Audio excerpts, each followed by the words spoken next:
Hello, we're here at Suicide Prevention and Crisis Service in Tompkins County, New York.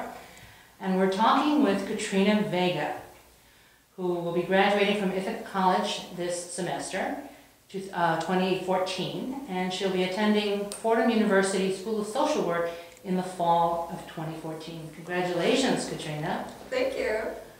And Katrina, you've been a volunteer with the Crisisline for the past year. What made you decide to attend the 47-hour training and to become an apprentice and then eventually a Crisisline counselor? Yeah, that's a really good question. Originally, I saw flyers around the school posted my freshman year, and I was really interested in learning more about the training and also just volunteering. So I wound up taking a couple of counseling courses, and I spoke to a couple of professors about it, and they really encouraged me to contact Suicide Prevention and Crisis Services. And once I did, I'm really glad that I went through the training and I've learned so much. You've learned a great deal. I have. Can you give us an example of one thing you learned? Yeah, I think one of the major things that I learned throughout the service was just the impact of active and reflective listening, and also the importance of really being able to be in the present moment and connect with people. A lot of times people don't need you to solve their problems, they really just need someone to speak to and to kind of sit with their pain. To sit with their pain. Was that a difficult thing to do? Actually, I think that's one of the hardest things I've learned. Not just throughout the training, just life in general. A lot of times pain is very aversive and we don't want to sit with it. But I think that it's a really valuable gift that we can give to other people and to also ourselves. Wow, that sounds like a deep practice. Yeah. And offering that to the college on the Crisisline. Do you remember any particular calls that stand out for you in the last year? I think one of the calls that stands out to me the most, it was an 8th grader, and she was having thoughts of suicide, and it was a very emotional call, and it was very difficult, especially because she was so young and she was just dealing with so much. But the call ended well, and I'm really glad that I've received the training that I have in order to be able to help her work through her own pain. So that was a young caller. That was probably a 12 or 13-year-old caller in crisis, and you were there. You were present for her at that moment. I'm always struck about how important and special that is when people call the Crisisline. So you're going to attend social work school in the fall. I am. Do you think doing this work influenced you in that direction? Absolutely. Just going through the training and also the staff here and all the volunteers, it's a very supportive atmosphere. There's always someone to talk to, there's always someone to help you debrief a call, there's always a mentor.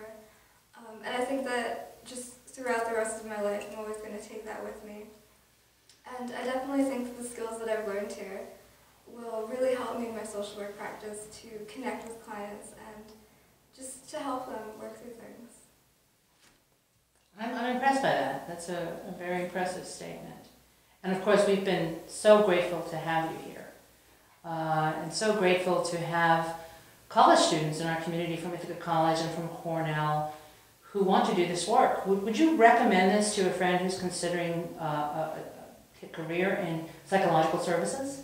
I would highly recommend going through this training and volunteering. It's really, I think it's one of the most meaningful things that I've done in my 4 years here. And even though it can be really difficult to go and to sit with people in their pain, I think it's just so valuable. I think it's really important. Excellent. Thank you so much for saying that. We'll make sure we share this video to up-and-coming potential volunteers. Do you have any other things you want to say about your time with us? I mean, it's been short and sweet. A year is almost up, and we're going to miss you terribly, but we're very proud of you that you're going to go off to do social work, and at some point, I know you and I have spoken about perhaps doing pastoral counseling. So you're also approaching this kind of work from a spiritual perspective. Was that something that came up during your volunteer work? It actually was.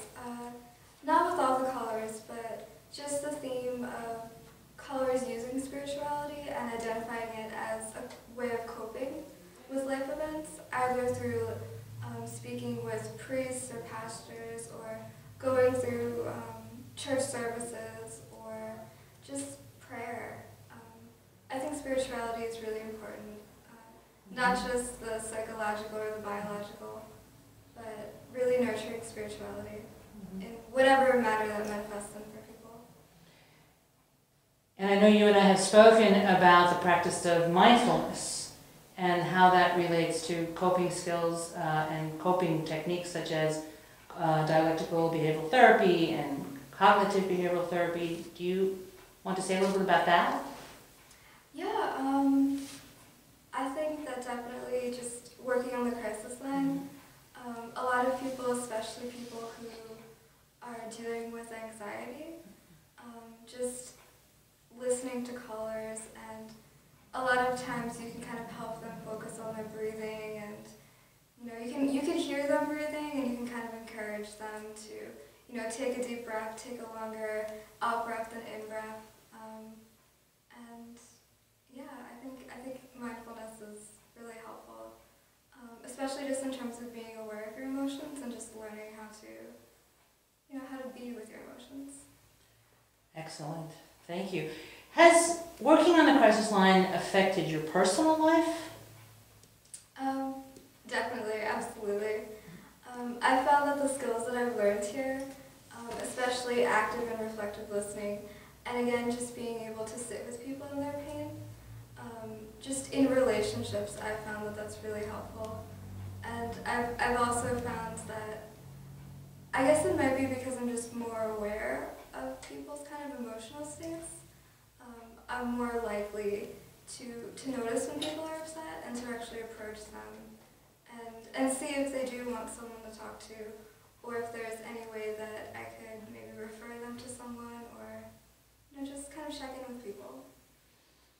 And it sounds like, I know you've also done, you've been a resident assistant, an RA. That's correct. Has that been helpful too for you, for that? Yeah, I was an RA my sophomore year. As a senior, I'm no longer an RA, but I definitely think that this type of practice would be really, really beneficial for RAs to learn. Yes, because it sounds like students can come to them with problems and concerns, and you're ready to listen. Well, Katrina, I want to thank you so much for offering to sit with us today. And the only reason we can do that is because you're leaving us. Because our volunteers, our counselors, serve anonymously. It's very important for people who call the Crisisline not to know who they may be speaking with, because it may prevent them from being honest and truthful in what they need to talk about. So confidentiality is very big. But now that you're leaving us, and we're sad, but happy for you, sad for ourselves, I want to thank you so much for the last year and for being a part of our team. Thank you, and I just want to thank you guys so much. It's been an absolutely wonderful experience, and I wouldn't trade it for anything.